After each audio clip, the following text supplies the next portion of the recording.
What's up guys? So, meron tayo ngayong Shopee delivery. So, ang order natin ngayon ay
dalawa yung nabili ko na panlinis ng lens.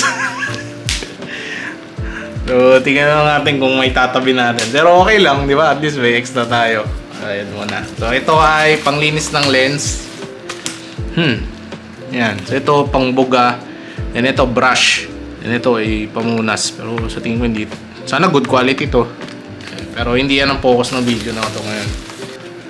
Ito ay SanDisk Extreme Pro. So, ito yung mag-enable sa atin to record 4K. Ayan pala yun. 4K UHD video quality. So, ang minimum kasi is nakalimutan ko ano eh. Pero ipopost ko na lang sa screen. Tapos lalagay ko sa link sa description kung paano yung, ano ba ibig sabihin ng mga naman yung pagkakasil. Nakita ko yung sa nakita sa liwanag. Ayan, nakasil naman sila lahat.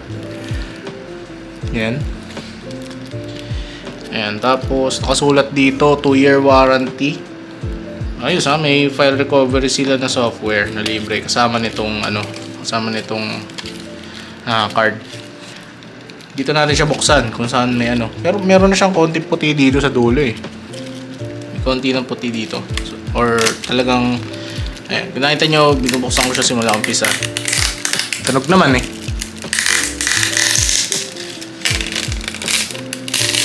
Patunayan na nakaseal talaga siya, di ba? Ayan, nakaseal talaga. Okay. And syempre, keep natin to. Serial number ng software. Then, ito yung card. Okay. Yan. Okay. 1.4 to, mahal.